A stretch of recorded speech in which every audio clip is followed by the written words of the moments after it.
अध्याय दंतवक्त्र और विदुर का उद्धार तथा तीर्थ यात्रा में बलराम जी के हाथ से सूत जी का वध।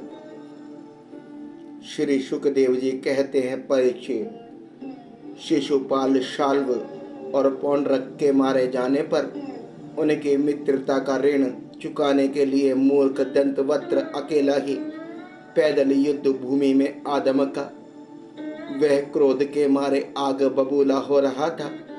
शस्त्र के नाम पर उसके हाथ में एकमात्र गदा थी, परंतु परीक्षित, लोगों ने देखा वह इतना शक्तिशाली है कि उसके पैरों की धमक से पृथ्वी हिल रही है।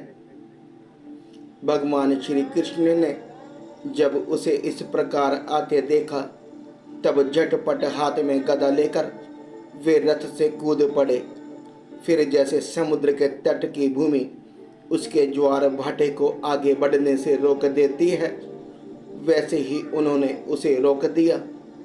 घमंड के नशे में चूर करुष नरेश दंतवक्त्र ने गदा तान कर भगवान श्री कृष्ण से कहा, बड़े सौभाग्य और आनंद की बात है कि आज तुम मेरी आंखों के सामने पड़ गए। कृष्ण, तुम मेरे मामा के लड़के हो, इसलिए तुम्हें मारना तो नहीं चाहिए, परंतु एक तो तुमने मेरे मित्रों को मार डाला है और दूसरे मुझे भी मारना चाहते हो। इसलिए मतिमंद, आज मैं तुम्हें अपनी व्रज कर्कश गदा से चूर चूर कर डालूंगा। मूर्ख, वैसे तो तुम मेरे संबंधी हो, फिर भी हो तो शत्रु ही। जैसे अपने ही शरीर में रहने वाला कोई रोग हो। मैं अपने मित्रों से बड़ा प्रेम करता हूँ, उनका मुझ पर ऋण है। अब तुम्हें मारकर ही मैं उनके ऋण से उऋण हो सकता हूँ।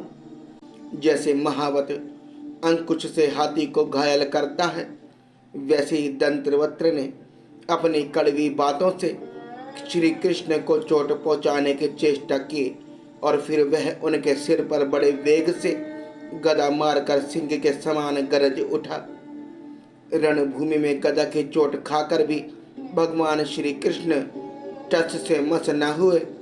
उन्होंने अपनी बहुत बड़ी कमोद की गदा संभाल कर उससे दंतवक्त्र के सब प्राणियों के सामने ही दंतवक्त्र के मृत शरीर से एक अत्यंत सूक्ष्म ज्योति निकली और वह बड़ी विचित्र रीति से भगवान श्री कृष्ण में समा गई। दंतवक्त्र के भाई का नाम था विदुरथ। वह अपने भाई की मृत्यु से अत्यंत शोकाकुल हो गया। अब वह क्रोध के मारे लंबी लंबी सांस लेता हुआ हाथ में ढाल तलवार लेकर भगवान श्री कृष्ण को मार डालने की इच्छा से आया। राजेंद्र, जब भगवान श्री कृष्ण ने देखा कि अब वह प्रहार ही करना चाहता है, तब उन्होंने अपने छुरे के समान तीखी धार वाले चक्र से किरीट और कुंडल के साथ उसका सिर धड़ से अलग कर दिया। इस प्रकार भगवान श्री कृष्ण ने शाल्व, उसके विमान सौभ, दंतवक्त्र और विदुरथ को, जिन्हें मारना दूसरों के लिए अशक्य था, मारकर द्वारकापुरी में प्रवेश किया। उस समय देवता और मनुष्य उनकी स्तुति कर रहे थे। बड़े बड़े ऋषि मुनि, सिद्ध, गंधर्व, विद्याधर और वासुकी आदि महानाग, अप्सराएं, पितर, यक्ष, किन्नर तथा चारण उनके ऊपर पुष्पों की वर्षा करते हुए उनकी विजय के गीत गा रहे थे। भगवान के प्रवेश के अवसर पर पूरी खूब सजा दी गई थी और बड़े बड़े वृष्णिवंशी यादव वीर उनके पीछे पीछे चल रहे थे। योगेश्वर एवं जगदीश्वर भगवान श्री कृष्ण इसी प्रकार अनेकों खेल खेलते रहते हैं। जो पशुओं के समान अविवेकी हैं, वे उन्हें कभी हारते भी देखते हैं, परंतु वास्तव में तो वे सदा सर्वदा विजयी ही हैं।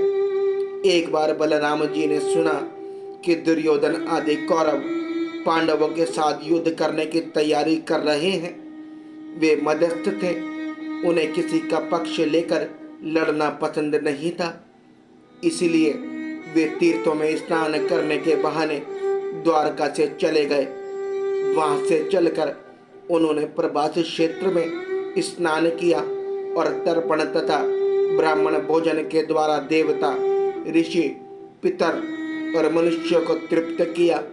इसके बाद वे कुछ ब्राह्मणों के साथ जिधर से सरस्वती नदी आ रही थी उधर ही चल पड़े। वे क्रमशः पृथुदक, बिंदुसार, तीर्थकूप, सुदर्शन तीर्थ, विशाल तीर्थ, ब्रह्म तीर्थ, चक्र तीर्थ और पूर्व वाहिनी सरस्वती आदि तीर्थों में गए। परीक्षित तदनंतर यमुना तट और गंगा तट के प्रधान प्रधान तीर्थों में होते हुए वे नैमिषारण्य क्षेत्र में गए।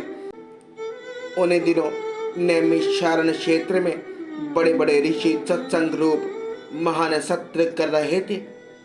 दीर्घ काल तक सत्संग सत्र का नियम लेकर बैठे हुए ऋषियों ने बलराम जी को आया देख अपने अपने आसनों से उठकर उनका स्वागत सत्कार किया और यथा योग्य प्रणाम आशीर्वाद करके उनकी पूजा की।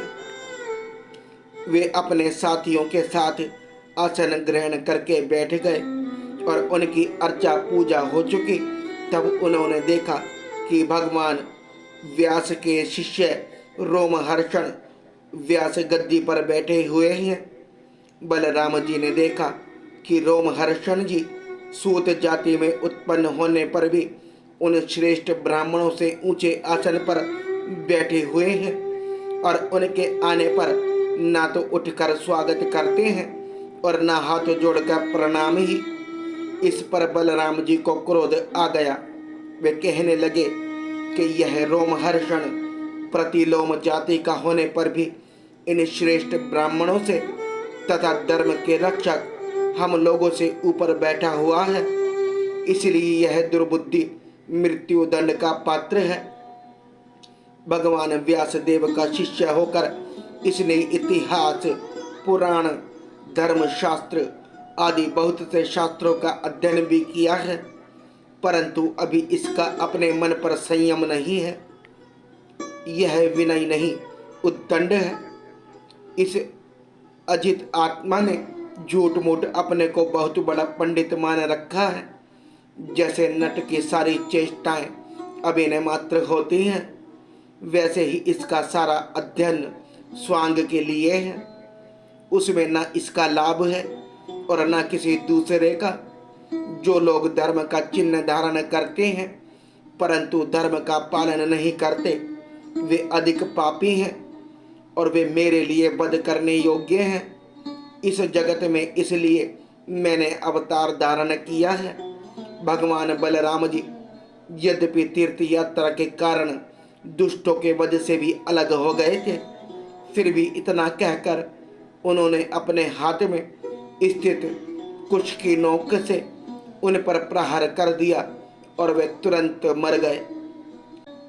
सूत जी के मरते ही सब ऋषि मुनि हाय हाय करने लगे। सबके चित्त खिन्न हो गए। उन्होंने देवाधिदेव भगवान बलराम जी से कहा, प्रभु आपने यह बहुत बड़ा अधर्म किया। यदुवंश शिरोमणि सूत जी को हम लोगों ने ही ब्राह्मणोचित आसन पर बैठाया था और जब तक हमारा यह सत्र समाप्त न हो तब तक के लिए उन्हें शारीरिक कष्ट से रहित आयु भी दे दी थी।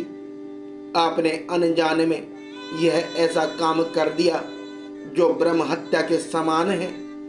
हम लोग यह मानते हैं कि आप योगेश्वर हैं, वेद भी आप पर शासन नहीं कर सकता, फिर भी आपसे यह प्रार्थना है कि आपका अवतार लोगों को पवित्र करने के लिए हुआ है। यदि आप किसी की प्रेरणा के बिना स्वयं अपनी इच्छा से ही इस ब्रह्म हत्या का प्रायश्चित कर लेंगे तो इसमें लोगों को बहुत शिक्षा मिलेगी। भगवान बलराम जी ने कहा, मैं लोगों को शिक्षा देने के लिए, लोगों पर अनुग्रह करने के लिए इस ब्रह्म हत्या का प्रायश्चित अवश्य करूंगा। अतः इसके लिए प्रथम श्रेणी का जो प्रायश्चित हो, आप लोग उसी का विधान कीजिए। आप लोग इस सूत को लंबी आयु, बल, इंद्रिय शक्ति आदि जो कुछ भी देना चाहते हो मुझे बतला दीजिए। मैं अपने योग बल से सब कुछ संपन्न किए देता हूँ। ऋषियों ने कहा, बलराम जी, आप ऐसा कोई उपाय कीजिए जिससे आपका शस्त्र, पराक्रम और इनकी मृत्यु भी व्यर्थ ना हो, और हम लोगों ने इन्हें जो वरदान दिया था वह भी सत्य हो जाए। भगवान बलराम जी ने कहा, ऋषियों, वेदों का ऐसा कहना है कि आत्मा ही पुत्र के रूप में उत्पन्न होता है, इसलिए रोमहर्षण के स्थान पर उनका पुत्र आप लोगों को पुराणों की कथा सुनाएगा। उसे मैं अपनी शक्ति से दीर्घायु, इंद्रिय शक्ति और बल दिए देता हूँ। ऋषियों, इसके अतिरिक्त आप लोग और जो कुछ भी चाहते हो मुझसे कहिए, मैं आप लोगों की इच्छा पूर्ण करूँगा। अनजान में मुझसे जो अपराध हो गया है उसका प्रायश्चित भी आप लोग सोच विचार कर बतलाइए, क्योंकि आप लोग इस विषय के विद्वान हैं। ऋषियों ने कहा, बलराम जी, इलवल का पुत्र बलबल नाम का एक भयंकर दानव है।